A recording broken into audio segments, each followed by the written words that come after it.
देखा के एक बुजुर्ग जो आली मकाम है, देखा के एक बुजुर्ग जो आली मकाम है, देखा के एक बुजुर्ग जो आली मकाम है, देखा के एक बुजुर्ग जो आली मकाम है। और उसकी ज़बान पे मेरे मोहम्मद का नाम है, उसके ज़बान पे मेरे मोहम्मद का नाम है, उसकी ज़बान पे मेरे मोहम्मद का नाम है, उसकी ज़बान पे मेरे मोहम्मद का नाम है, उसकी ज़बान पे मेरे मोहम्मद का नाम है। सुभान अल्लाह, सुभान अल्लाह।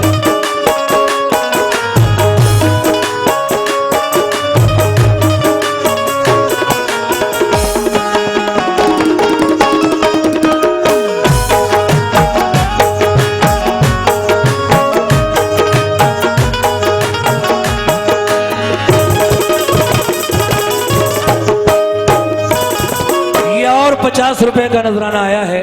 आधा वाकया सुन लिया आपने, आधा बाकी है। आप बाग में पहुंचे, देखा एक बुजुर्ग बैठे हुए अल्लाह अल्लाह कर रहे हैं। नमाज पढ़ी उन्होंने और उसके बाद दुआ की, मगर तब हजरत अबू साले उनके सामने थे।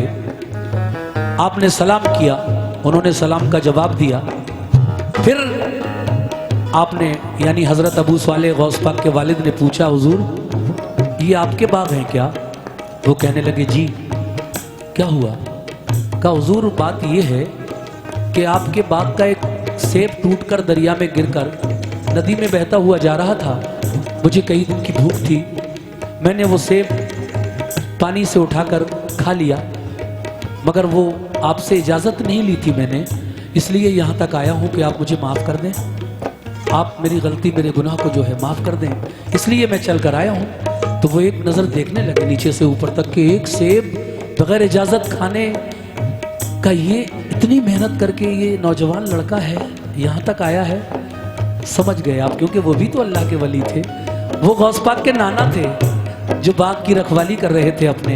उनका नाम था हज़रत सोमई, वो जो अपने बाग की रखवाली कर रहे थे, हज़रत सोमई। तो कहने लगे कि बरखुरदार, तुम जो कह रहे हो कि मुझे माफ़ कर दो, तुम्हारी गलती काबिले माफ़ी तो है, लेकिन मेरी कुछ शर्तें हैं, उनको पूरा करना पड़ेगा। पहली शर्त यह है कि 6 महीने तक मेरा ये सेब का बाग तुम्हें इसकी रखवाली करनी पड़ेगी।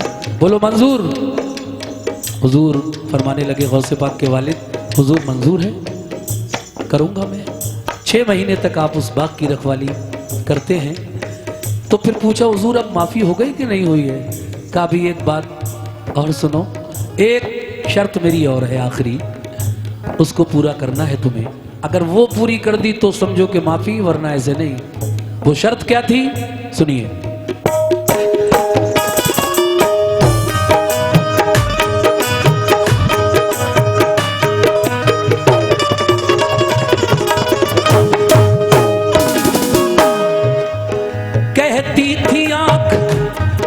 कहती थी आँख देखिए रोशन चराग हैं, मालूम तू कर इनसे कि ये किसके बाग हैं। धुल जाएगा ज़मीर पे जो तेरे दाग है, कि अर्ज ये बुजुर्ग से ये किसका बाग है। वो बोले क्यों क्या बात है, ये बाग है मेरा। फिर आपने उस सेब का कह डाला माजरा। बोले हुजूर हो गई है मुझसे एक खता, बेइज़्न मैंने आपका एक सेब खा लिया। हसनैन के तुफैल में दिल साफ कीजिए, सदक़े में पंजतन के खता माफ कीजिए। दिल में कहा बुजुर्ग ने ये हीरा है हीरा। फिर बोले आप शर्त है सुन गौर से जरा। दूसरी शर्त बड़ी कठिन थी। वो शर्त ये थी, वो बुजुर्ग कहने लगे कि देखो मेरे घर में मेरी एक बेटी है, मेरी एक जवान लड़की है मेरे घर में, अभी उसकी शादी नहीं हुई है, लेकिन मैं चाहता हूं कि अब उसकी शादी भी कर दूं।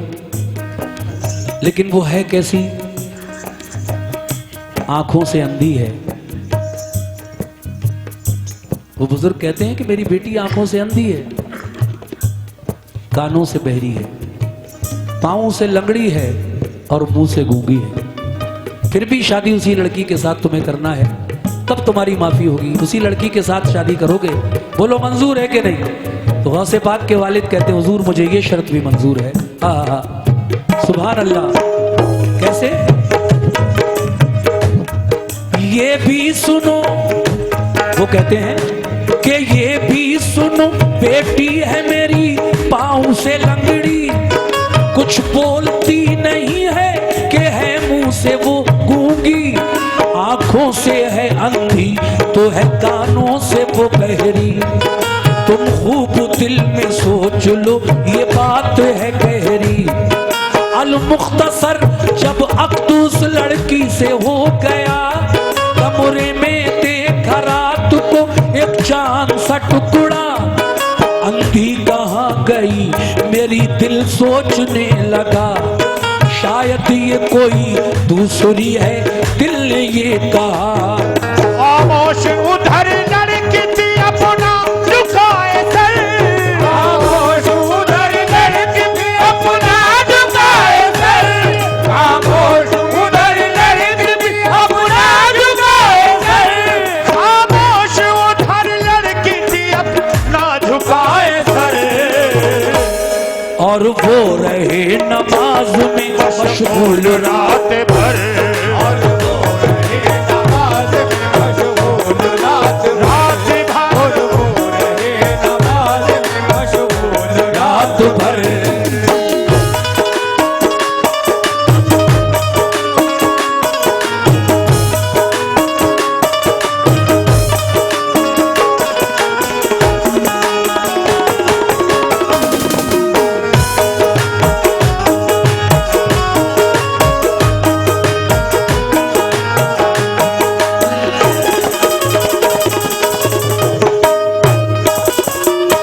शादी हो गई किसकी? गौसे पाक के वालिद हजरत अबू स्वाले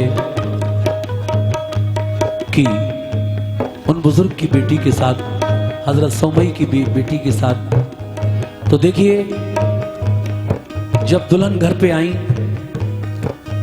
गौसे पाक ने अपनी दुल्हन का चेहरा देखा, सुभान अल्लाह, अंधी नहीं है, आंखें हैं, देख भी रही है, सुन भी रही है, जो भी बात कर रहे हैं उसका जवाब भी दे रही है, गूंगी भी नहीं है और लंगड़ी भी नहीं है। ताज्जुब तो होना ही चाहिए। कोई अगर सारी चीज़ें बताए कि मेरी बेटी ऐसी है ऐसी है ऐसी, और बाद में फिर हमें उसका बिल्कुल उल्टा नज़र आए तो ताज्जुब की तो बात है ही।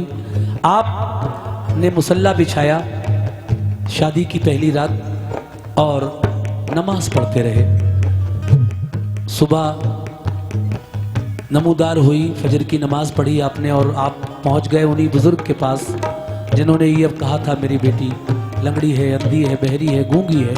वो बुजुर्ग समझ गए ये मेरे पास क्यों आया है।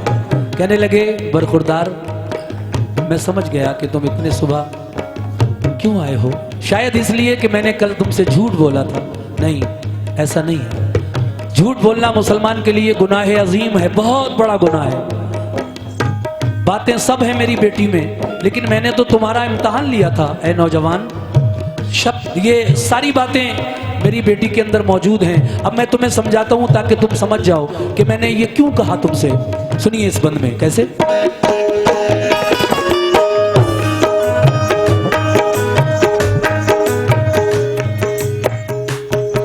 जाकर सुबह, आराम से, जाकर सुबह उन बुजुर्ग को पहले किया सलाम,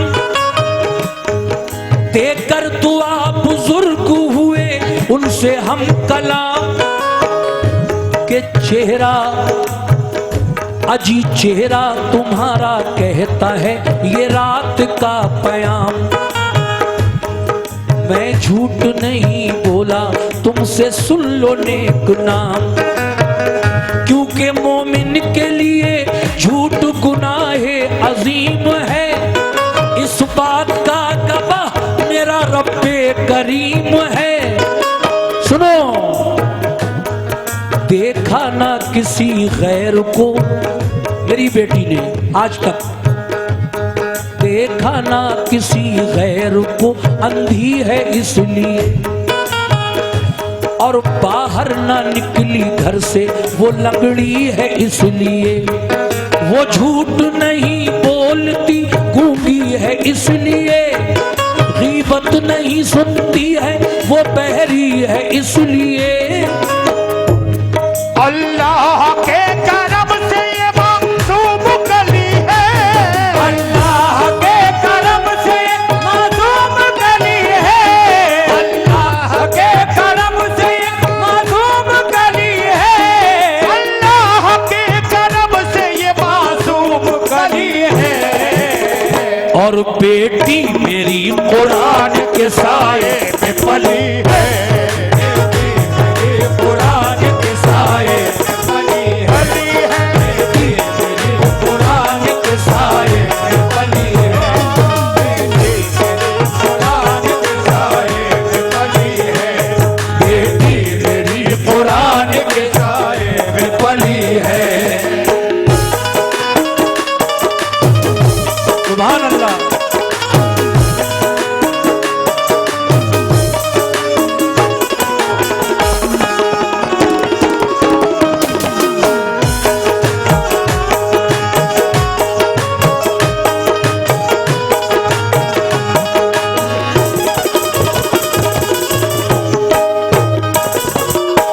ये 100 रुपये नजराने में इस बंद पर और मिले, बहुत बहुत शुक्रिया। आखिरी बंद पढ़ रहा हूँ इस वाक़े का। अल्लाह के करम से ये मासूम कली है। वो कहते हैं कि देखो, मैंने चारों बातें जो बताई, अब सुनो वो क्यों कही। लंगड़ी तो मैंने इसलिए बताया अपनी बेटी को क्योंकि मेरी बेटी ने शरीयत के खिलाफ अपना कदम कभी घर से बाहर नहीं निकाला, इसलिए वो लंगड़ी है। मैंने अंधी इसलिए बताया, मेरी बेटी ने जब से होश संभाला, बालिग हुई, और आज तक किसी गैर महरम का चेहरा अपनी आंखों से नहीं देखा। हमेशा पर्दे में, जिनसे पर्दा नहीं है उनसे नहीं किया, और जिनसे पर्दा है हमेशा उनसे पर्दा किया है। और मैंने बहरी इसलिए बताया कि मेरी बेटी ने अपने कानों से किसी की गीबत या बुराई आज तक नहीं सुनी, और गूंगी इसलिए कहा कि मेरी बेटी ने कभी अपनी जबान से झूठ नहीं बोला, इसलिए वो गूंगी है। अल्लाह के करम से ये मासूम कली है, बेटी मेरी कुरान के साए में पली है। सुभान अल्लाह। अब देखिए आखिर में बात वाज़े हो गई, दोनों रहने लगे खुशी खुशी, गौस पाक के वालिद और वालिदा। अब वो वक्त भी आ गया जब गौसे पाक अपनी माँ के पेट में, माँ के शिकम में आ गए। अब मैं एक बात बताता हूं आपको इस बंद में कैसे।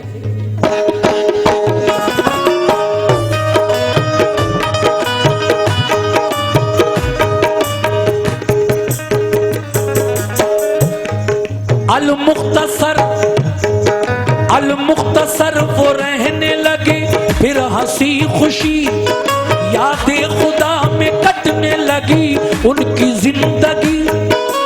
कुछ दिन के बाद अब वलियों के ताजदार कौन है? मेरे गौसे पाक हैं। वलियों के ताजदार के आने की है घड़ी, मगर एक दिन नमाज पढ़ने में बीवी ने की जल्दी।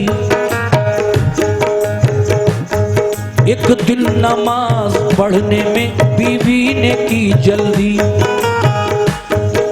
आहिस्ता पढ़िए अम्मी, एक आवाज सी आई, चारों तरफ को देखने को आंख उठाई। बोली खुदाया कौन है, आवाज किसने दी? फिर कुछ ख्याल आया तो शर्मा के रह गई। गौसे पाक माँ के शिकम में है। आपकी माँ आपकी वालदा, शुक्रिया, बहुत शुक्रिया, आपने 200 रुपये इनायत किए। जल्दी जल्दी में गौसे पाक की माँ नमाज पढ़ रही थी, आप अभी पैदा भी नहीं हुए हैं, माँ के पेट में हैं। अचानक आवाज आई माँ के कानों में, अम्मी नमाज आहिस्ता पढ़िए। आप चौंक गई, लेकिन अगले ही पल जब ख्याल आया कि मेरे पेट में, मेरे शिकम में मेरी खुशी पल रही है, अनकरीब है विलादत, लेकिन आप क्या करती हैं? फिर कुछ ख्याल, बस 2 मिनट, फिर कुछ ख्याल आया तो शर्मा के रह गई। क्यों भाई? रहमत से हक की नूरी सफीने में गौसे पाक। अब ये बताना था आपको इस बंद में कि गौसे पाक पैदा कब हुए, कौन सी तारीख थी, कौन सा महीना था, और 11वीं क्यों मनाते हैं हम? क्या यही महीना उनकी पैदाइश का है? नहीं, ये तो नहीं है। 11वीं शरीफ गौसे पाक की पैदाइश का महीना नहीं है। फिर मनाते क्यों हैं हम सुन्नी मुसलमान? मनाते इसलिए हैं कि गौसे आजम दस्तगीर पीराने पीर हर महीने की 11 तारीख को, 11वीं की ही नहीं बल्कि हर महीने की 11 तारीख को हुजूर की फातहा किया करते थे, हुजूर के नाम की नजर न्याज किया करते थे। इसलिए ये 11वीं शरीफ हुजूर के नाम से मंसूब है, मगर पैदाइश तो 11वीं में नहीं है। पैदाइश की तारीख सुनिए क्या है। रहमत से हक की नूरी सफीने में गौसे पाक पैदा हुए रमजान के महीने में गौसे पाक। रमजान के महीने की चांद रात, जिस दिन चांद नजर आता है, पहली तरावी होती है, पहली सहरी होती है, अगले दिन